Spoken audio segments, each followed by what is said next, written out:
Shabbat Shalom, Parashat Vayeshev.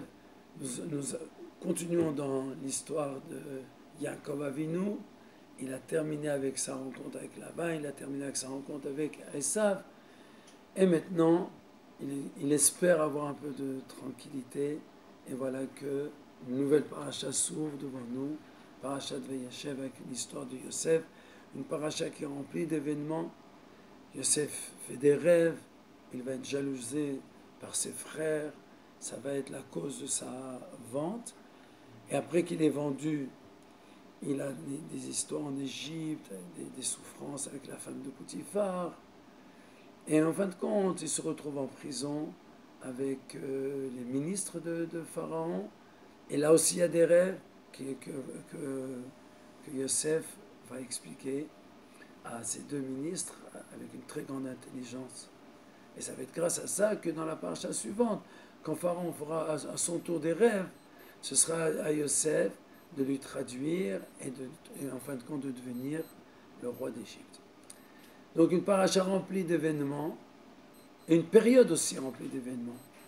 Nous avons eu dernièrement la fête de Yud Kislev, la libération du rabbi MCI du deuxième rabbi de Lubavitch, et maintenant c'est Rosh Hashanah la Chassidut, Yutet Kislev, le jour où le Admor Hazaken est sorti de prison, et on lui a permis d'enseigner la Torah à tous la Torah profonde de la Chassidut d'une manière ouverte et entière.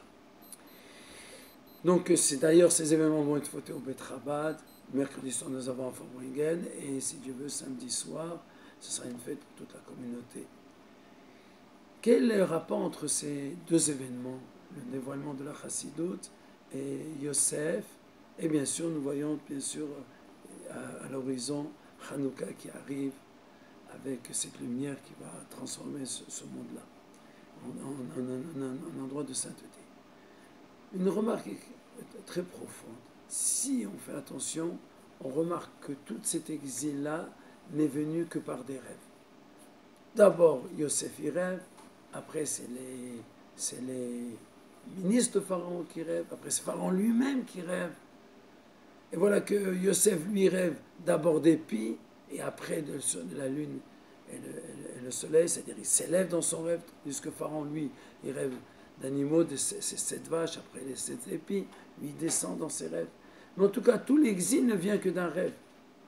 D'ailleurs, on le dit dans le Shir HaMa'alot, le Shuv Hashem et Shivat Zion. Vous savez qu'il y a 15 Shir HaMa'alot qui représentent les 15 escaliers du Beth Amikdash où les Lévi'im chantaient les louanges de Dieu. Et dans le Télim 126, Shir HaMa'alot, le Shuv Hashem et Shivat Zion, quand Akadosh Baruch Hu reviendra à Zion, alors David Ameler dit Aïnou ki cholmim, on va voir qu'on était des gens qui rêvaient. C'est-à-dire que cet exil n'est qu'un rêve par rapport à la réalité. C'est quoi un rêve? Quelqu'un il dort, il se trouve dans un rêve, il s'imagine des choses. Après il se réveille. Mais c'est ça la réalité. Ça va être la même chose quand Mashiach va venir. On va voir que ce monde-là n'était qu'un rêve, c'est-à-dire que ce n'était pas une réalité. Et que ça veut dire que ce n'était pas une réalité. Alors là, c'est justement le rapport avec Yutet Kislev. Yutet Kislev, c'était l'avènement de la Chassidut, le dévoilement de la Chassidut. La Chassidut, elle a commencé avec le Baal Shem Tov. Mais le Baal Shem Tov, il a dit que tout le monde peut servir Dieu. L'Admor Hazaken, qui était l'élève de son élève, le Magid de Mizrich. D'ailleurs, Yutet Kislev, c'est aussi la Iloula du maître du Admor Hazaken, du Magid de Mizrich, grâce aux enseignements du Baal Shem Tov et aux enseignements de son maître, le Magid de Mizrich. Le Admor Hazaken, il l'a mis dans le sechel, dans l'intellect, la compréhension que ce monde que nous voyons, ce n'est pas un monde, que le monde veut dire voile, que la réalité du monde, c'est Dieu. La Chassidut, elle est venue pour mettre la réalité de Dieu dans ce monde, et que ce monde n'est qu'un voile, n'est qu'un rêve par rapport à la présence de Dieu. Et d'une manière générale, quand nous faisons des mitzvot, on ne fait que se purifier. C'est-à-dire qu'on s'ajoute de la lumière. On ne voit pas avec nos yeux de chair cette lumière que nous avons amenée dans le monde. Seulement quand Mashiach viendra, et alors toutes ces actions que nous avons faites, tout ce travail qu'on a fait, ça se dévoilera.